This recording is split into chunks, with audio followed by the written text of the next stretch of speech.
তো hello guys, তো আজকে যাচ্ছিলাম ফুল তুলতে। তো আজকে গাছে অনেক ফুল ফুটেছিল, প্রতিদিনই ফোটে ফুল। আজকে একটু বেশি ফুটেছিল। আর আমি এখন এই দেখো, এটা মধুমালতী ফুল, এটা হচ্ছে মধুমালতী ফুলগুলো খুবই ভালো লাগে আমার। গন্ধগুলো সারাদিন থাকে। তারপরে তুলসী গাছ, এগুলো কি ফুল আমি ঠিক জানি না, এগুলোও একটা ফুল, বুঝলে? এটা হলুদ গাছ, নীলকণ্ঠ গাছও আছে, তুলসী গাছ। এখানে আমি সবগুলো তুলছি, সব ফুলগুলো সব কিছু তুলছি আমি, বুঝলে? তো আমি আমি হচ্ছে এখন ফুলগুলো সব তুলে ফেলি। চলো ছট করে ফুলগুলো তুলে ফেলি।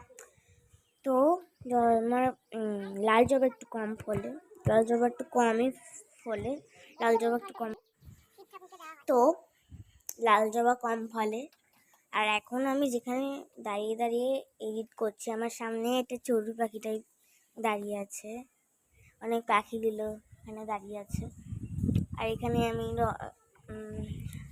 মধুমালতী ফুল তুলছি, আর অনেক জোরে হাওয়াও দিচ্ছে, হয়তো তোমরা সাউন্ডটা শুনতে পাবে কিছুটা মতন। তো কি করব, দেখো আমার সামনে আরেকটা পাখি চলে এলো। সব পাখিগুলো এখানেই খাবার খায়, কারণ সব পাখি নয়, আমাদের চড়ুই পাখি, তারপর একটা লক্ষ্মীনারায়ণ পাখি, যেগুলো আমরা নাম রেখেছি, ওরা সব এখানেই খাবার খায়। আর এই দেখো, এটা হচ্ছে পেয়ারা গাছ, আর আমার পাখিগুলো দেখতে সত্যি খুব ভালো লাগে।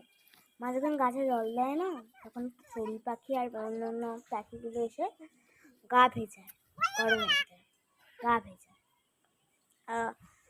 পাখির আলোচনা করতে করতে তো পেয়ারা গাছগুলো দেখাচ্ছি আমি।